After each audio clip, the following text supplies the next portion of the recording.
Part 1. You will hear a conversation about accommodation rules. First, you have some time to look at questions 1 to 3.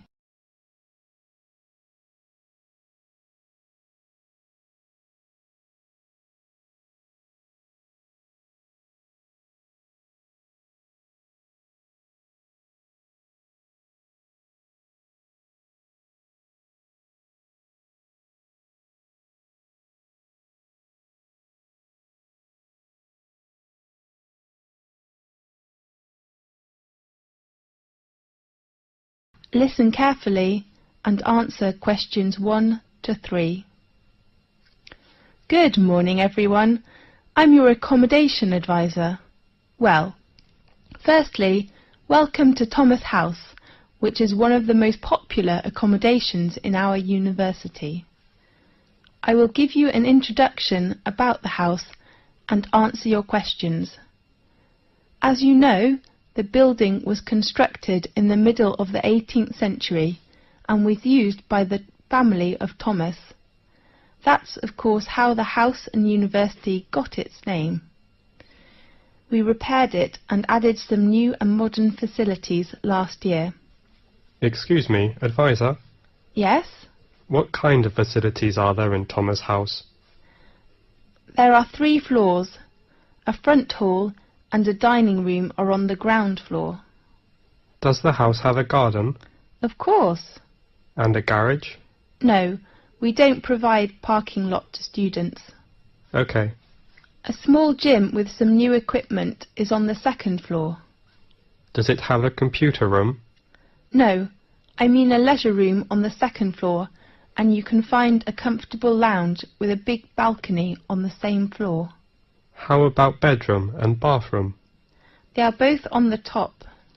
How many students are there in one flat? 4 to 6. I wonder if I have to share a bathroom with others. No, we provide every student a bedroom and a bathroom. Great. Now, look at questions 4 to 10.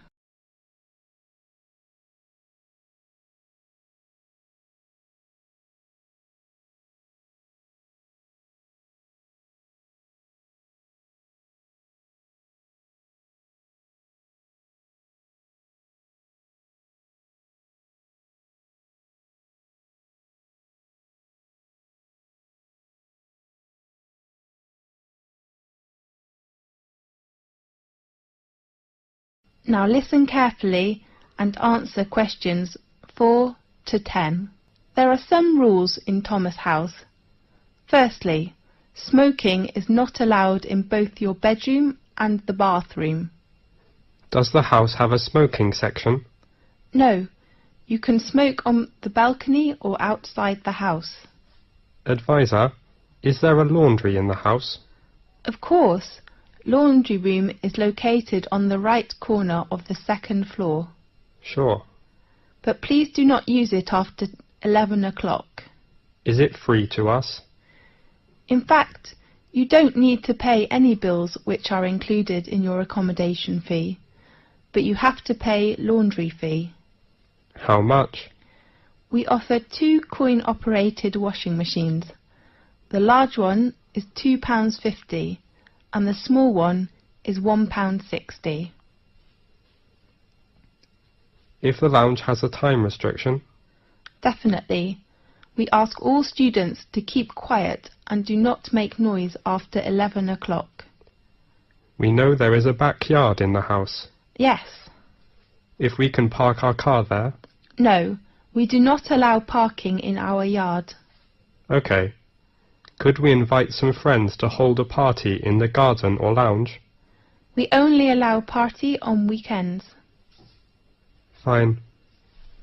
The last rule is to pay attention to the opening time of the front hall.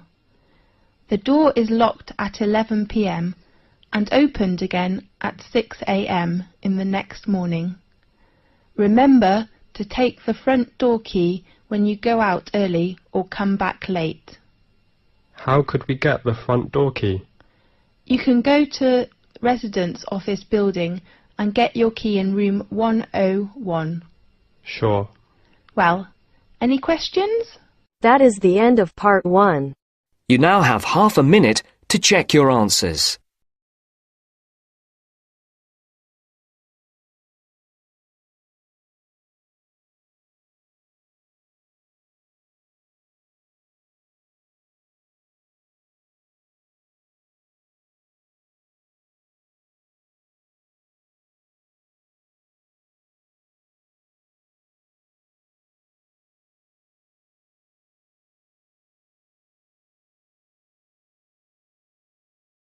Now turns to part 2. Part 2. You will hear an introduction about sports matches. First, you have some time to look at questions 11 to 17.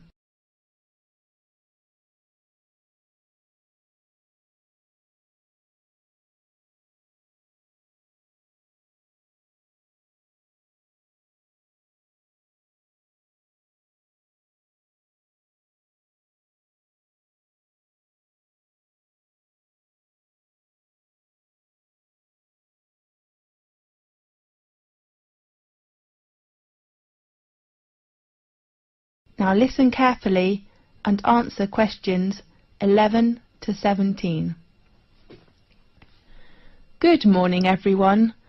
I'm Mary White, the Secretary of the exciting sports club. Welcome to attend Match's arrangement meeting. I know you are looking forward to a great season. Now, I'd like to give you a short introduction to our arrangement in this season. This season, we still have 2 competitions. One is tennis and the other is soccer. Let's start with tennis. There will be 6 teams competition. We hope the players' ages are between 16 and 22 years old.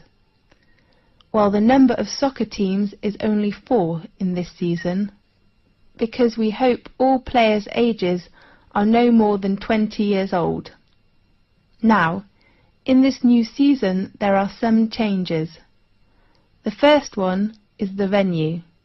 We will arrange all our matches for both the tennis and soccer competitions in Magic Park instead of Darry Park, which was used last year. Tennis matches will be arranged on Court 2 and Court 4 will hold soccer matches. Our match schedule: all tennis matches will be played on Sunday afternoons. All matches will begin at 2 o'clock. Soccer matches in this season will be played at 7 o'clock on Saturday evenings. The joining fee is still £30, including a new sport gear. We still offer a week of training session before formal match for our new players. There are 2 training sessions at 3 p.m. to 5 p.m. on next Friday and Saturday afternoon. The fee is only £12. Now, I'd like to introduce the coach of each training session, George Hanson, who has been supervised the tennis teams for over 4 years, will still be coach this season. While we will invite a good soccer coach who has enough patience and professional skills to work as this season's soccer coach. His name is Paul Batt. Now, look at questions 18 to 20.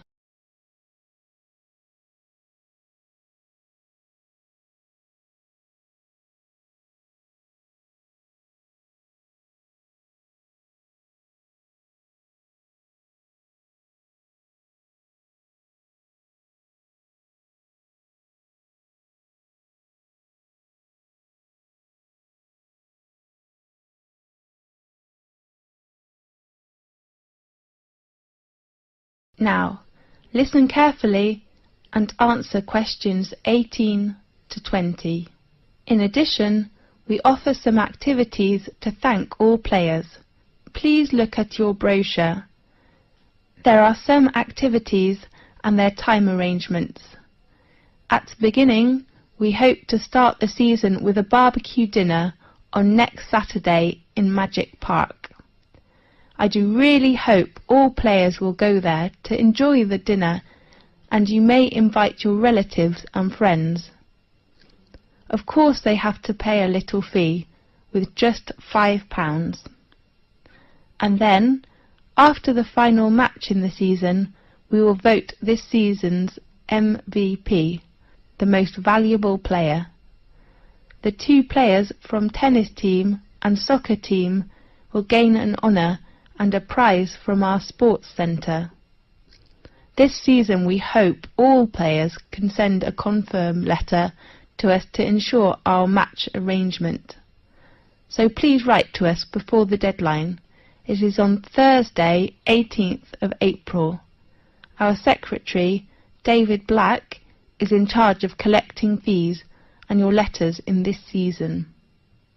His room number is 214 and his phone is 332567.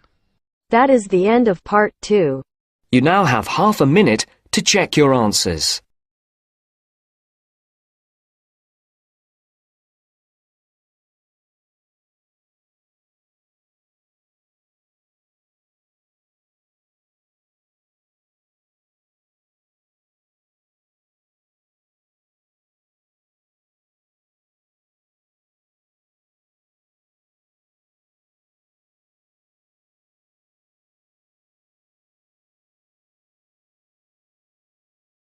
Now turns to part 3.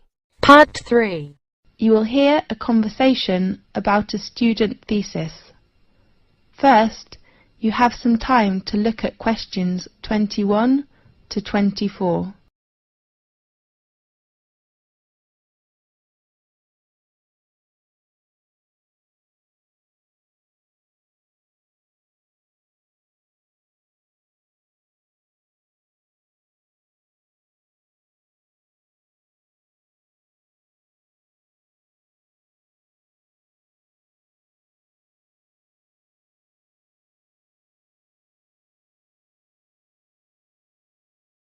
Now listen carefully and answer questions 21 to 24. Come in, please. Good afternoon. Oh, I am sorry. Is it Professor Lee's office room? No, it is room 640. His new room number is 614 on the right of this corridor. Thanks a lot. You're welcome. Come in, please. Good afternoon, Professor Lee. Good afternoon. Come in, please.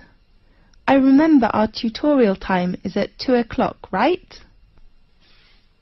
Really? Oh, I am so sorry. I remember it is at 1:30. So I go to common room to wait for 30 minutes, okay? No, I'm free now. Let's begin. I am so sorry. That doesn't matter. So, how about your work? In fact, Professor Lee, can I get an extension of time to hand in my work? I mean, I hope to extend my thesis deadline. James, you know extension is usually given only for medical or accident reasons. So what's your problem? You have a good beginning with your draft, isn't it right? Yes, well, I'm having too many reading materials to read. Too many? How many? Besides academic journals, I have about 15 books to read next month. I don't think I can finish them. Oh, darling, you do not need to read them all. What do you mean? I mean, you can choose some parts of these books which can help your work. Really? Could you give me some suggestions? Sure. Now look at questions 25 to 30.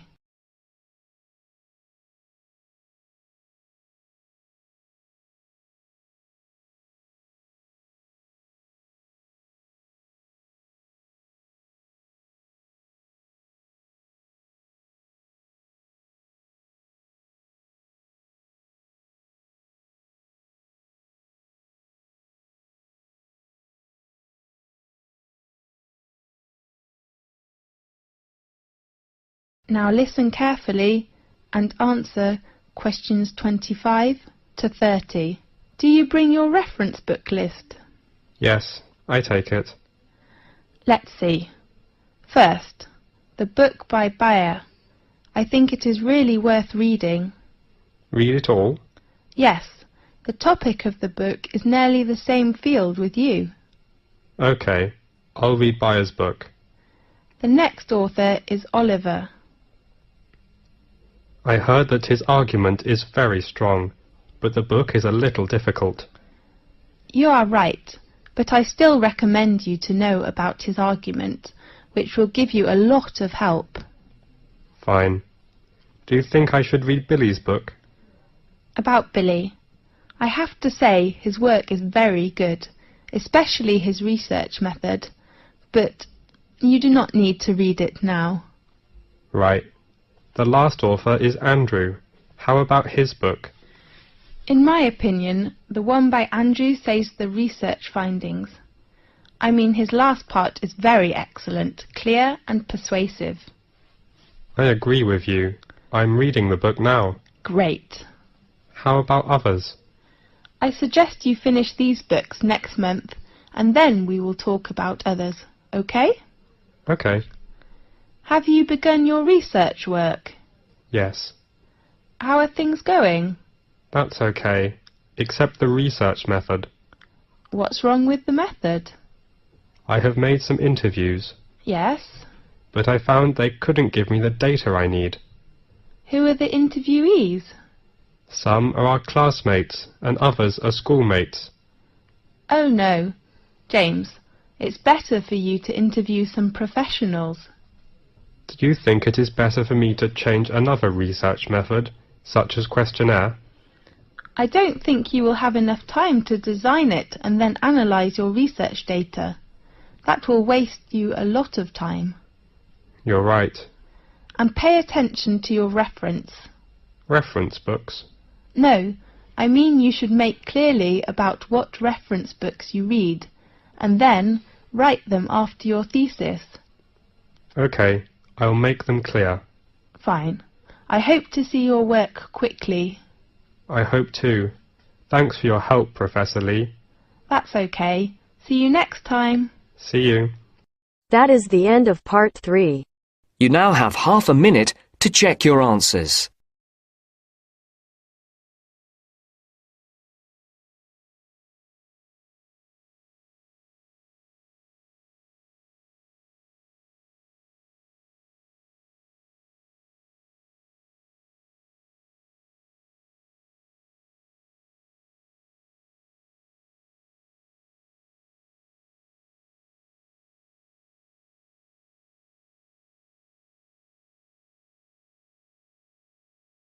Now turns to part 4. Part 4. You will hear a conversation about astronomy. First, you have some time to look at questions 31 to 40.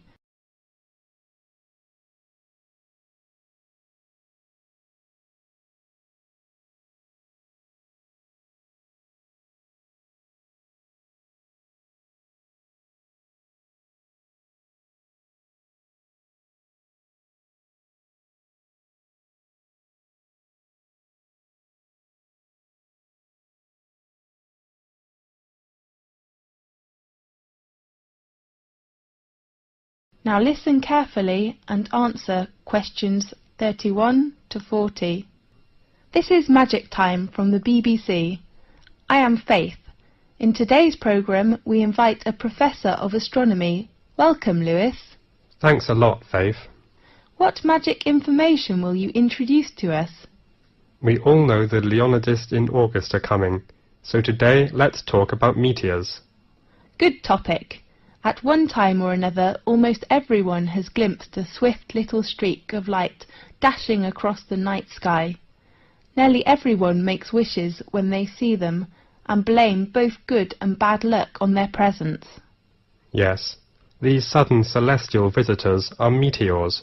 We often call it shooting star. The glowing trails are caused by the incineration of a piece of celestial debris entering our atmosphere. Many meteors are quick flashes, but some last long enough for us to track their brief course across the sky. Right. Now and then a meteor truly will light up the night, blazing brighter than Venus, although rarely, even brighter than the moon, leaving in its wake a dimly glowing trail that may persist for minutes. Lewis, can we see some meteors every night in 1 year? Yes. Under a dark sky, any observer can expect to see between 2 and 7 meteors each hour, any night of the year. These are sporadic meteors. Sporadic meteors? Yes. Their source bodies, meteorids, are part of the dusty background of the inner solar system. Several times during the year, Earth encounters swarms of small particles that greatly increase the number of meteors. The result is a meteor shower, during which observers may see dozens of meteors every hour. Concentrations of material within the swarms may produce better than average displays in some years, with rates of hundreds per hour, and were treated to a truly amazing display in which thousands of visible meteors can be seen for a brief period. The phenomenon is called meteor storms, which are more magnificent than meteor showers. Aha! That's wonderful! Definitely. The meteors that appear during a meteor shower seem to come from one point in the sky. This illusion is an effect of perspective, just as a roadway seems to converge in the distance. Usually, meteor showers get the name of the constellation from which the meteors appear to radiate. Such as during the Perseid shower in August, meteors seem to streak from a point in the constellation Perseus. When is the biggest meteor storm? According to records, in 1833, a storm of 60,000 meteors an hour shocked the world. 60,000? That's unbelievable! By the 1860s, scientists had known that many meteor showers were annual, including the normally placid Leonids, which produced the big storm, and that they were somehow related to comets. Really? Yes, but most of the meteors people have seen during one of the annual showers arise from fluffy particles not much larger than sand grains. As a particle enters Earth's atmosphere, it collides with gas atoms and molecules. The particle becomes wrapped in a glowing sheath of heated air and vaporized material boiled off its own surface.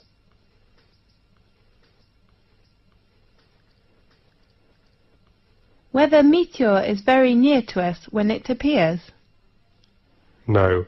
In fact, it is an illusion. However, even well-trained professionals can be fooled, such as airline pilots have swerved to avoid meteors that were actually 160 kilometers away. A meteor that appears brighter than any of the stars and planets is a fireball. Fireball? That's so interesting. Yeah. Most meteors are seen 80 to 120 kilometers above the ground. Sometimes someone will claim to see a fireball land on a hilltop. But in fact, a real fireball first appears at a height of about 125 kilometers and loses its brightness while still at least 20 kilometers above the ground. Yes. What colours do meteors have? Usually, most meteors look white, but some also appear blue, green, yellow, orange, or even red. What will happen if a meteoroid gets to the surface of the Earth without being completely vaporized? It will be a meteorite.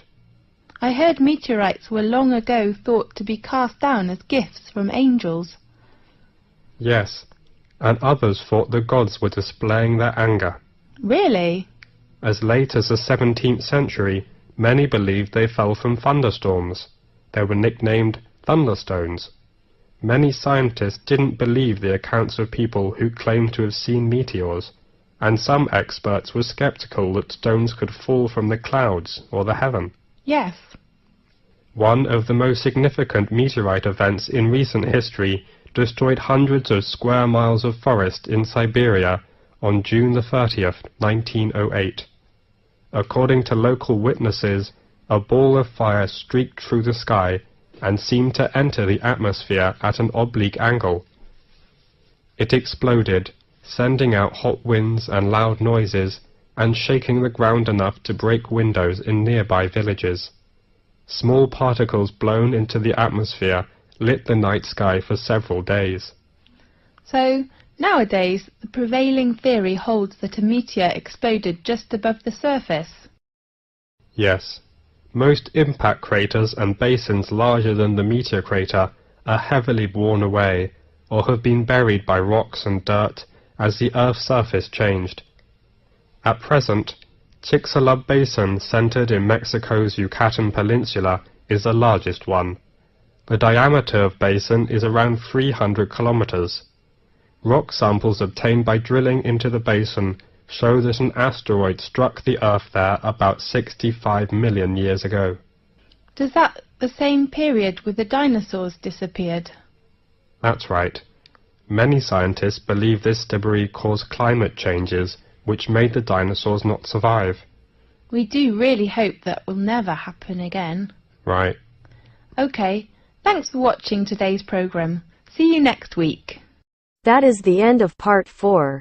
You now have half a minute to check your answers.